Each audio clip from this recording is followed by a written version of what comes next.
Middle east में छिड़ी जंग थमने का नाम नहीं ले रही। इजरायल और ईरान के बीच वार पलटवार का सिलसिला भी जारी है। ऐसे में तेल और गैस की किल्लत के मुद्दे पर विपक्ष अब सरकार को घेर रही है। अफवाहों का खंडन करते हुए सरकार ने जमाखोरी को लेकर सख्त एक्शन की बात कही।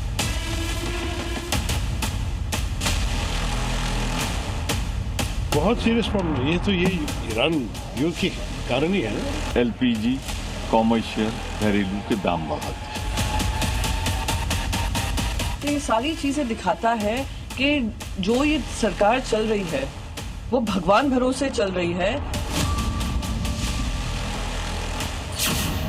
जंग के बीच गैस किल्लत से हाहाकार। एलपीजी के मुद्दे पर सियासी संग्राम। विपक्षी नेताओं का सरकार पर निशाना।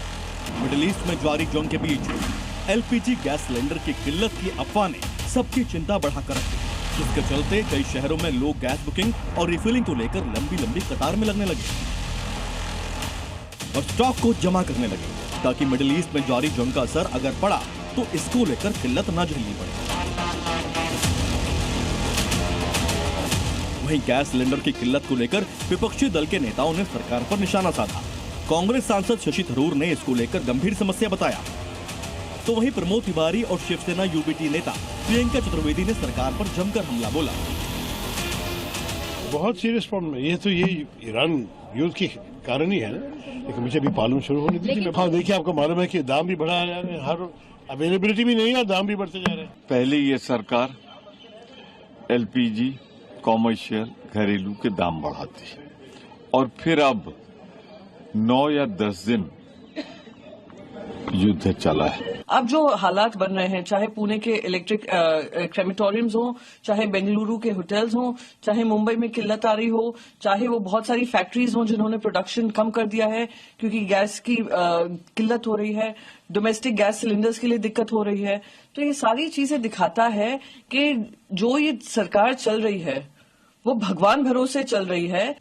एलपीजी मुद्दे को लेकर कांग्रेस नेताओं ने सरकार पर निशाना साधा, तो वहीं झारखंड मुक्ति मोर्चा के सांसद ने भी कांग्रेस के सुर में सुर मिलाया।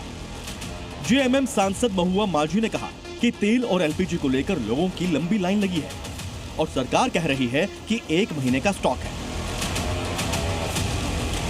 रांची में भी लंबी लंबी कतारें एलपीजी गैस के लिए लग रही हैं। पेट्रोल पंप में भी काफी लंबी लाइन लग रही है और लोग परेशान हैं बहुत, ये सोचकर कि आने वाले समय में क्या होगा।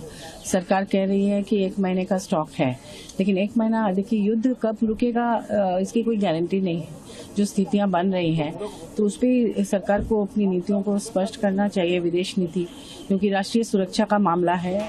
वहीं मिडिल ईस्ट में छिड़े जंग के बीच तेल और गैस की अफवाह को लेकर केंद्र सरकार ने लोगों से अपील की है कि घबराहट में आकर खरीदारी न करें। साथ ही कहा कि देश में तेल और गैस का पर्याप्त स्टॉक है, ऐसे में अफवाह पर जमाखोरी बर्दाश्त नहीं की जाएगी। सवाल है कि वो कौन लोग हैं जो अफवाह फैलाकर देश में पैनिक क्रिएट करना चाहते हैं। ब्यूरो रिपोर्ट, जी मीडिया।